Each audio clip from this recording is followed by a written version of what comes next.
नमस्कार दोस्तों, आज का टॉपिक है समय का महत्व। एक गरीब व्यक्ति कठिन परिश्रम के साथ एक अनाज की पोटली सिर पर रख झूमता जा रहा था। उस पोटली में एक छोटा सा सुराख था जिससे धीरे धीरे अनाज के दाने गिरते गए, पर व्यक्ति अनजान रहा।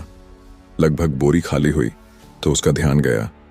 देखा तो पीछे दूर तक उसके मेहनत से कमाए दाने फैले पड़े थे। कुछ नजर आ रहे थे, कुछ धूल में सन दिखाई भी नहीं दे रहे थे। उसने गहरे दुख व ललक भरी दृष्टि उन दानों पर डाली, पर पछतावा ही उसके हाथ बचा। अंदर से एक ही भाव उठा कि काश मैं इन दानों को फिर से पा सकता। वास्तव में यही स्थिति व्यक्ति की होती है। समय हाथ से निकल जाने पर व्यक्ति निश्चित ही पोटली से बिखरे उन दानों को फिर नहीं पा सकता, परंतु यदि समय है तो परिश्रम करके दोबारा अवश्य एकत्र कर सकता है। बीता हुआ समय और बीता हुआ जीवन कभी दोबारा वापस नहीं लाया जा सकता।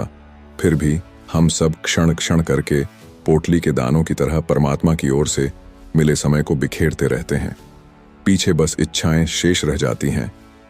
नए वर्ष हम सबसे एक ही पुकार कर रहा है कि मैं आ तो गया हूं, लेकिन बीते वर्ष की तरह हमें यूं ही न बिखरने देना। विगत वर्ष जो कुछ भी हुआ, यदि कोई उन दिनों घटी घटनाओं का प्रत्यक्ष दर्शन करना चाहे तो यह असंभव है। सदैव से यही होता आया है, इसलिए समय को काल भी कहते हैं।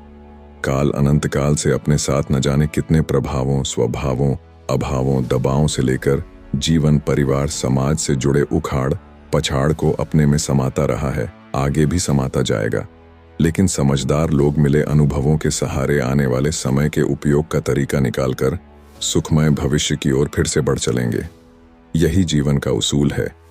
समय ही उखाड़ और विनाश का कारक भी बनता है, और असंभव को संभव बना देने वाला निर्माणकर्ता भी यही है। यह हमें पुनः नई ऊर्जा से भर देता है। समय के साथ परमात्मा का गहरा गुथाव जो है।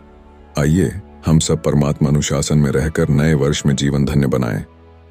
बस आज के लिए इतना ही। मिलते हैं अगले वीडियो में।